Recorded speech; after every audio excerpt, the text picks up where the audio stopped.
Hello guys, this is Preetam, and today we are going to learn about Maslow's hierarchical theory of need. Right?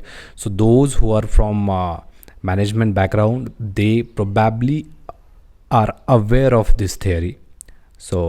Let's start it. First of all, we just need to find out why we have to study this Maslow's hierarchical theory of need. So what is the need of this? What is the need to study this theory, right? So first one is, if you know your employee, if you are a manager or employer, so it is important for you to know your employee well. What are their basic needs and what are their actual needs, so that you can motivate him or her to work better. To understand your employee, we need to understand this theory of Maslow. Okay, so this is clear that why we want to study this, or why we have to study this. Okay, then second one is, what are the assumptions of this theory? uh, just like any other theory, this Maslow's theory is also having its own assumptions. So what are they? First one is, human behavior is based on their needs, right? So this is the first assumption of Maslow's hierarchical need theory. Got it?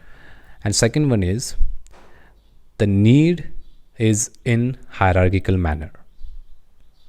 Everyone's need. Third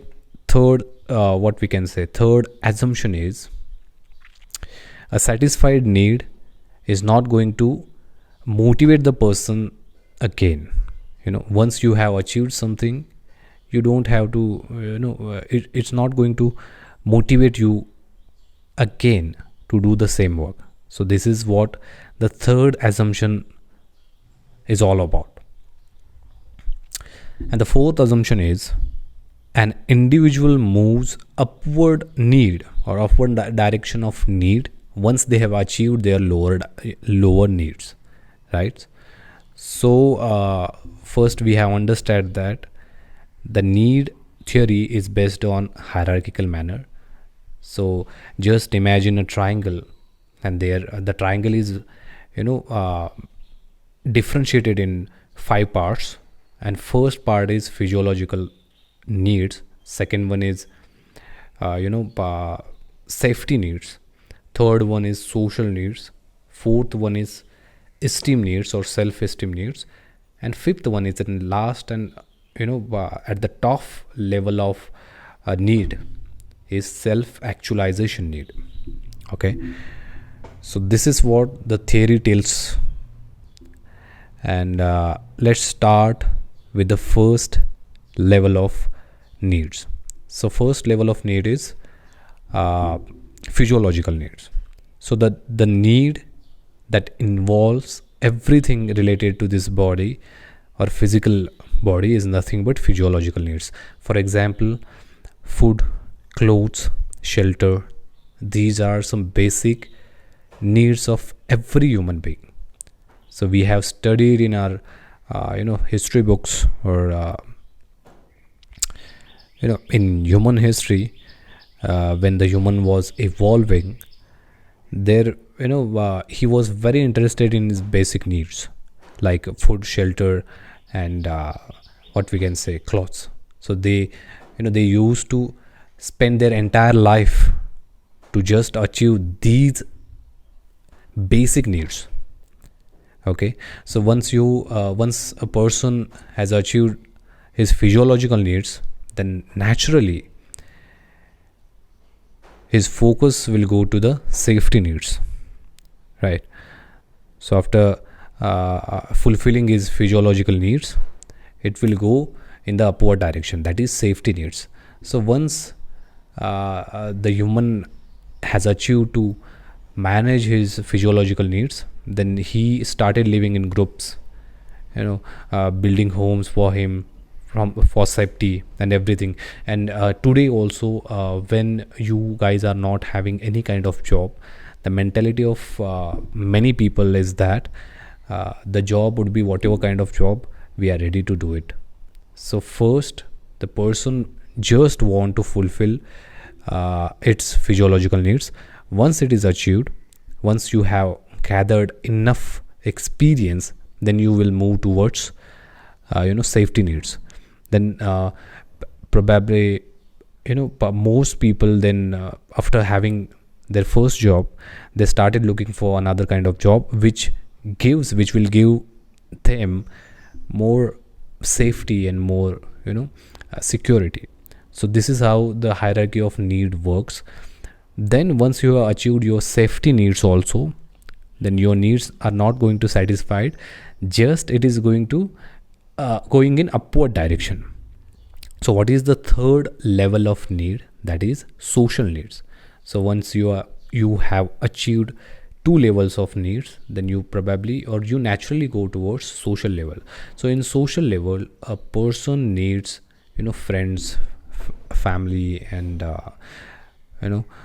someone with whom they can share their thoughts, their ideas, share their pain. That kind of need will be there once you have achieved your two level of needs, right? So then a fourth part is esteem level. So once you have achieved your physiological needs, then your safety needs, then your social needs, then you move towards esteem needs.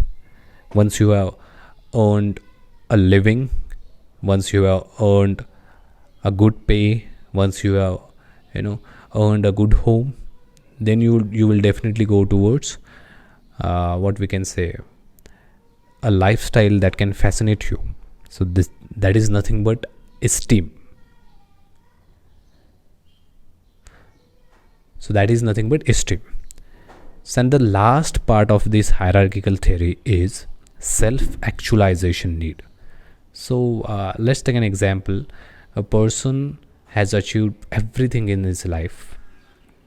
Now what can motivates him to live, or what can motivates him to work, right? So let's take an example. You have achieved everything. So you have a car, you have a family, you have everything, you have money, you have a status in society. Then what else you can find out with this life? So that is nothing but self-actualization. That's why most IIT and IIM alumni from Delhi and many IIT and various IIT colleges and IIM colleges, they become devotees after doing a job for several years. They start realizing that this is not a life they wanted to live, so they naturally moves towards self-actualization.